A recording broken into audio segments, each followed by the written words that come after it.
سورۃ الکہف کے حوالے سے صحیح بخاری اور صحیح مسلم دونوں میں حدیث موجود ہے۔ ایک صحابی تھے اسید بن حضیر، عربی میں پڑھیں گے تو حضیر رضی اللہ تعالیٰ عنہ علیہ السلام، وہ ایک رات سورۃ الکہف کی تلاوت کر رہے تھے اور اسی دوران انہوں نے آبزرو کیا کہ ان کا گھوڑا بدکنا شروع ہو گیا۔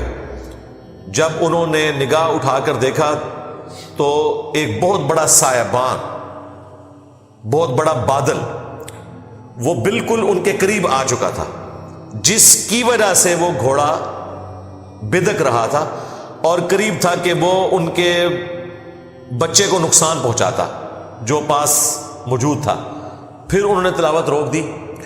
صبح کے وقت رسول اللہ سے ذکر کیا صلی اللہ علیہ وآلہ وسلم، تو آپ صلی اللہ علیہ وآلہ وسلم نے فرمایا کہ یہ اللہ تعالیٰ کی طرف سے سکینت تھی جو نازل ہو رہی تھی۔ ایک روایت میں یہ آیا بخاری مسلم کی، اور دوسری روایت میں آیا کہ وہ فرشتے تھے جو کہ تمہاری تلاوت سننے کے لیے آئے تھے، سورۃ الکہف کی تلاوت۔ اچھا، اس سے یہ بھی پتہ چلا کہ صحابہ اکرام علیہم رضوان کو یہ نہیں پتہ چلا کہ یہ فرشتے ہیں جو تلاوت سننے آئے ہیں، تو حضور باب تشائی کوئی نہیں۔ جو یہ دعوے کرتے ہیں ہمیں حضرت خضر مل گئے، ہمیں حضرت جبرائیل مل گئے، اور پتہ نہیں کیا کیا باتیں کرتے ہیں، سب کچھ جھوٹ کے اوپر مبنی ہے۔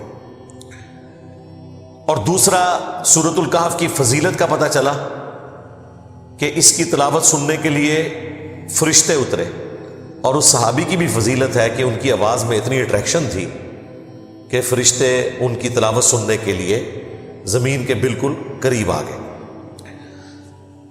ایک اور حدیث ہے المستدرک للحاکم میں صحیح سند کے ساتھ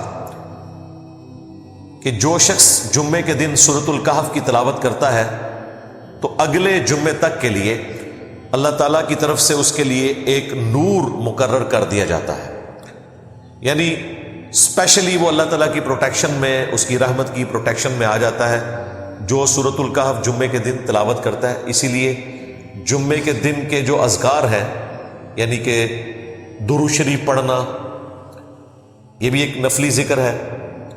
اسی طریقے سے فجر کی پہلی رکعت میں سورہ الف لام میم السجدہ پڑھنا اور دوسری میں سورہ الدہر پڑھنا، بخاری مسلم میں آیا۔ درود شریف کا ذکر سنن نبی داؤد میں آیا۔ اسی طریقے سے بخاری مسلم میں آیا کہ جمعے کے جو دو فرض ہیں ان کی پہلی رکعت میں سورۃ الاعلیٰ، دوسرے میں سورۃ الغاشیہ، یہ سارے سنت اعمال ہیں۔ ویسے تو کوئی بھی سورت پڑھے نماز تو ہو جائے گی، لیکن یہ سنت اعمال ہیں، انہی میں یہ والا وظیفہ بھی شامل ہے۔ پھر اسپیسیفکلی ایک حدیث صحیح مسلم میں سورۃ الکہف کی پہلی 10 آیات سے متعلق ہے کہ جو پہلی 10 آیات حفظ کر لے گا، زبانی یاد کر لے گا، تو وہ دجال کے فتنے سے محفوظ ہو جائے گا۔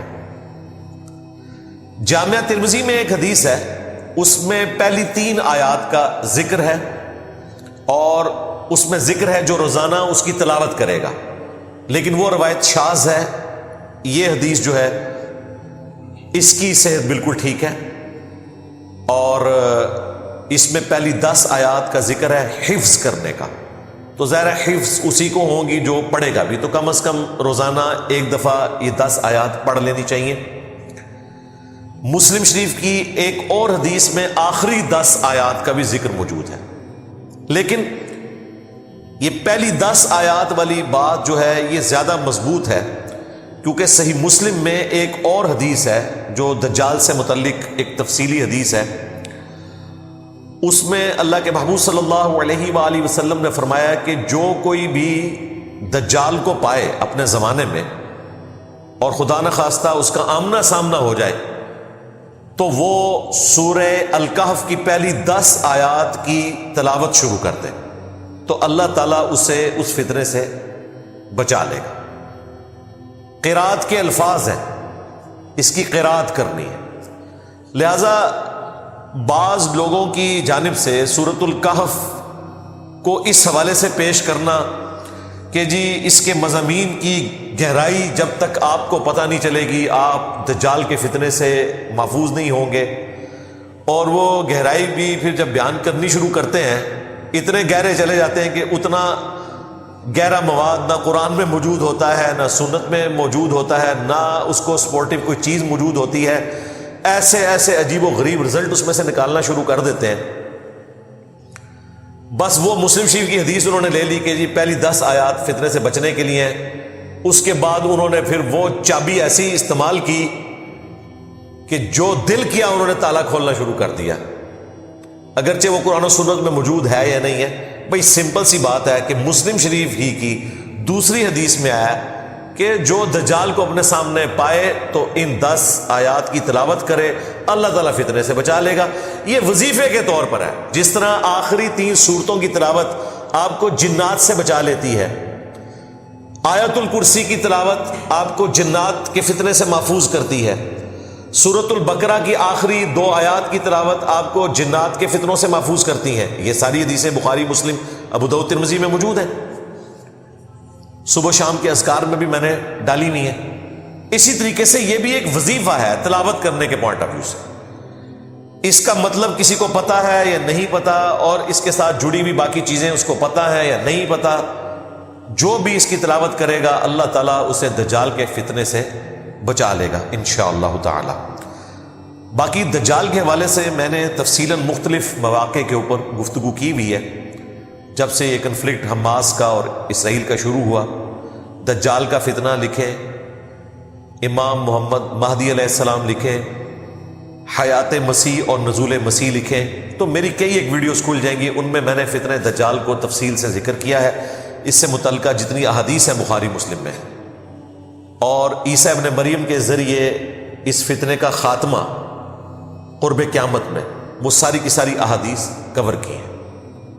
بلکہ سورہ بنی اسرائیل کے سٹارٹ میں نے جب بنی اسرائیل کو ڈسکس کیا تھا اور ان کے 2 عروج اور 2 زوال کا ذکر کیا تھا، اور اسی کانٹیکسٹ میں جو آخری خلافت علی منہاج النبوہ آنی ہے امام محمد مہدی علیہ السلام کے ذریعے، اسے ڈسکس کرتے ہوئے میں نے کافی ساری چیزیں اس میں بیان کر دی تھی. آج اس کی تفصیل میں جانے کی ضرورت نہیں ہے. ان شارٹ یہ ہے کہ دجال ایک پرسنالٹی کا نام ہے جو کانا ہوگا. صحیح مسلم میں آیا کہ تمہارا رب کانا نہیں ہے لیکن دجال کانا ہوگا، اور تم اپنے رب سے ملاقات نہیں کر سکتے جب تک کہ تم مر نہ جاؤ. یعنی مرنے سے پہلے کوئی اپنے رب کو نہیں دیکھ سکتا، اس کے لیے مرنا شرط ہے. لہذا جو بھی انسانی شکل میں آئے اور وہ دعویٰ کرے رب ہونے کا تو وہ دجال ہے، اور اس کی نشانی یہ ہے کہ وہ کانا ہے. یہ عیب ہے اس. یعنی وہ آنکھیں تو اس کی 2 ہیں لیکن ایک آنکھ جو ہے وہ ایک ابھرا ہوا ڈھیلا ہوگا، اس میں سے وہ دیکھ نہیں سکے گا، بدصورت ہوگا. بخاری مسلم میں آیا کہ دجال کی نشانی یہ ہے کہ اس کے ماتھے پر کافر لکھا ہوگا، لیکن ایبریویشن کے اندر کاف فا را، کافر ڈائریکٹ نہیں لکھا ہوگا، حروف کی فارم میں لکھا ہوگا. یہ بھی ایک امتحان ہے تاکہ جو بزرگ بابوں کے ماننے والے ہیں وہ کاف سے کشف پڑھ لیں، فا سے فیض پڑھ لیں، اور را سے روحانیت پڑھ لیں. اور جو قرآن و سنت کے ماننے والے ہیں وہ احادیث کی بنیاد پہ سمجھ لیں کہ یہ جو اتنے بڑے بڑے کرتب کر رہا ہے تو یہ کوئی غوث وقت نہیں ہے، یہ دجال ہے. وہ لوگوں کو پریشان کر دے گا، بڑے بڑے لوگوں کا ایمان متزلزل کر دے گا. اس کے حکم سے صحیح مسلم میں آتا ہے کہ آسمان سے بارش نازل ہوگی، زمین سبزہ اگائے گی. بھائی غریب آدمی کو کیا چاہیے؟ اس کی زمین سبزہ اگا دے، وہ خدا مان لیں گے. یعنی جو بابوں کی سٹوریوں سے متاثر لوگ ہیں، کرامت کو ہم بھی مانتے ہیں، معجزے کو ہم بھی مانتے ہیں، لیکن جو ثابت ہو، زبانی کلامی نہیں، وہ متاثر ہو جائیں گے. اور بخاری مسلم میں آیا کہ ایک مومن کھڑا ہوگا اور وہ کہے گا تو دجال ہے. وہ کہے گا میں اتنے کام کر رہا ہوں، میں سبزہ اگا رہا ہوں، میں بارش برسا رہا ہوں، مجھے رب کیوں نہیں مان لیتے؟ وہ کہے گا کہ مجھے میرے نبی کی حدیث پہنچی ہے کہ تو دجال ہے. یہ مخلوق کہاں پائی جاتی ہے جو یہ کہتی ہے کہ نبی کی حدیث یہ ہے تو جو مرضی کر کے دکھا دے؟ وہ لوگ جو کتاب و سنت کے ماننے والے ہیں. وہ کہے گا کہ میں تیرے 2 ٹکڑے کروں گا اور قتل کر کے دوبارہ زندہ کروں گا. وہ قتل کر دے گا. بخاری مسلم کے الفاظ ہیں, اس کی لاش کے 2 ٹکڑے کر کے اس کے درمیان چلے گا,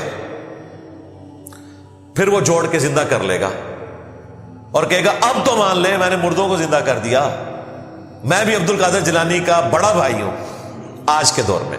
وہ بھی کہانی, یہ سچی بات ہے, لیکن یہ آزمائش ہو. مسیح الدجال کیوں کہا گیا؟ دجل کہتے ہیں عربی زبان میں دھوکہ دینے کو, بہروپیہ. دجال بہروپیہ, جو اصل میں نہیں ہے, اصل مسایہ نہیں ہے, جعلی مسایہ.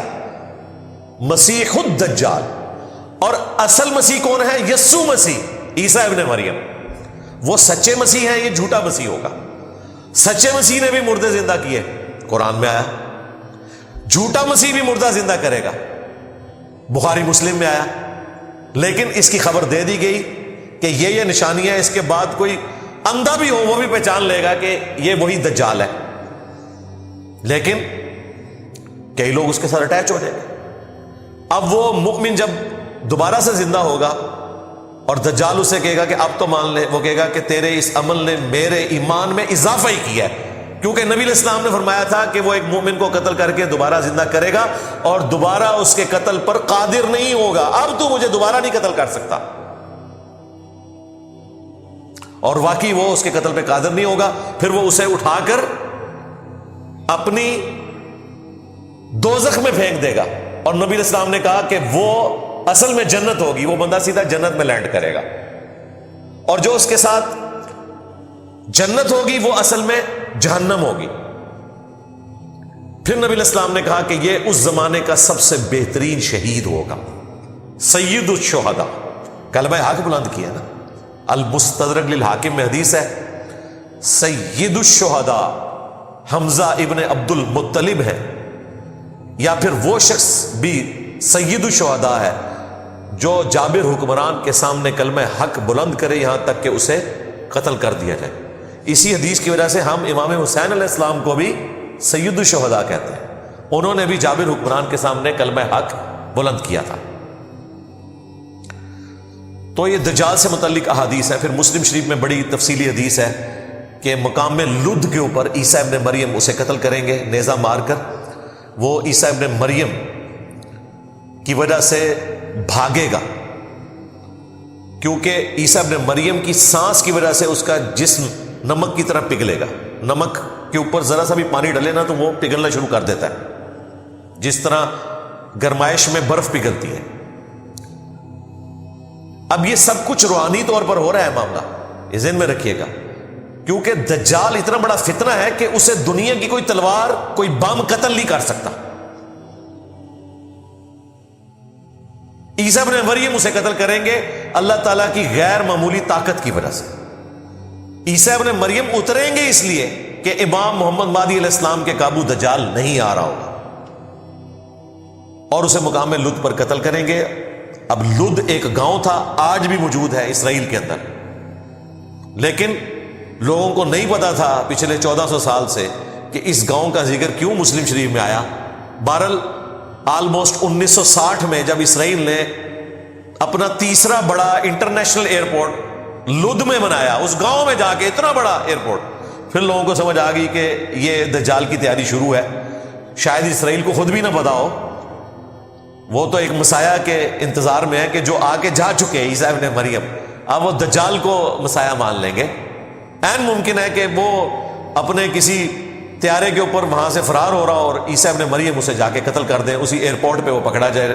بیچارہ تو نہیں کہنا چاہیے, وہ منحوس دجال جو ہے وہ اپنے ہوائی جہاز میں بھی سوار نہ ہو سکے اور عیسیٰ ابن مریم اسے قتل کر دیں. بخاری مسلم میں حدیث ہے, یہ جب آخری جنگ ہوگی تو اگر کسی پتھر کے پیچھے بھی کوئی یہودی چھپا ہوا نا تو پتھر بھی بولے گا کہ میرے پیچھے یہودی ہے, اسے قتل کر دیں. سوائے ایک جھاڑی کے, بہت بڑی وہ جھاڑی ہے, آلموسٹ درخت نما ہے, غرقد. نبی علیہ السلام نے کہا کہ وہ یہودیوں کا درخت ہے, وہ پناہ دے گا. وہ اتنی بڑی جھاڑی ہے اس علاقے میں, اور ابھی تو بہت زیادہ انہوں نے کاشت کی ہے.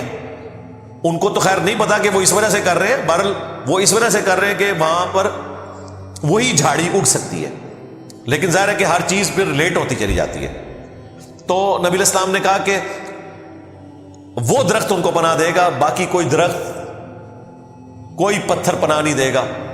پتھر میں سے بھی آواز آئے گی، اے مسلم، میرے پیچھے یہودی ہے، اسے قتل کر دے. اے بریلوی دیوبندی اہل حدیث شیعہ نہیں، اے مسلم.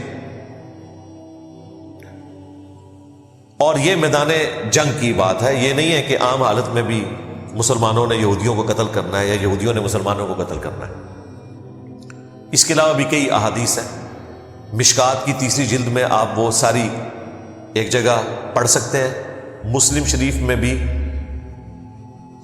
آلموسٹ اینڈ پہ جا کے دجال سے متعلق آلموسٹ 50 کے قریب احادیث ہیں، وہ آپ کو ایک جگہ قرب قیامت کی علامتوں میں مل جائیں گی. تو اس سے متعلق آپ کو ساری چیزیں پتہ چل جائیں گی. ان شارٹ یہ ہے، اس کے لیے کوئی مشکل ویڈیوز، مشکل لیکچرز سننے کی ضرورت نہیں ہے. بس سورۃ الکہف کی پہلی 10 آیات یاد کریں، روزانہ تلاوت کریں، ان کا ترجمہ بھی پڑھیں، وہ سمجھیں، وہ ایک بہترین چیز ہے. لیکن اس فتنے سے بچنے کے لیے آپ نے یہ 10 آیات تلاوت کرنی ہے. ویسے تو فتنے کے اگینسٹ اللہ کی پناہ مانگنی چاہیے کہ فتنہ سامنے آئے ہی نہ، لیکن خدا نہ خواستہ اگر ایسا معاملہ ہو تو سورۃ الکہف کی پہلی 10 آیات ہر مسلمان کو یاد ہونی چاہیے. کوئی مشکل کام نہیں، روزانہ آپ یہ 10 آیات کی تلاوت شروع کر دیں، 1 ہفتے کے اندر آپ کو یاد ہو جائے گی. کوئی مشکل کام نہیں ہے. اور پھر روزانہ 1 دفعہ پڑھتے رہیں تاکہ آپ کو یاد رہے، ایک وظیفے کے طور پر بھی. اور پھر قرآن کے ہر حرف کے اوپر ایک نیکی بھی ہے. جامعہ ترمذی میں حدیث ہے کہ میں نہیں کہتا کہ الف لام میم یہ ایک حرف ہے، بلکہ یہ 3 حرف ہے. الف الگ سے ہے، لام الگ سے اور میم الگ سے. تینوں پہ 10 نیکیاں ہیں، 30 نیکیاں. اور الف لام میم یہ تو وہ حروف ہیں جن کا معنی بھی نہیں بتایا گیا، تب بھی اس کے اوپر نیکی ہے. تو اس کو تلاوت کرنا یہ ایک الگ سے ثواب کا کام ہے. اور دجال سے بچنے کے لیے پہلی 10 آیات کا حفظ ہونا یہ ہر مسلمان کے لیے ضروری ہے، وہ ضرور حفظ کرے.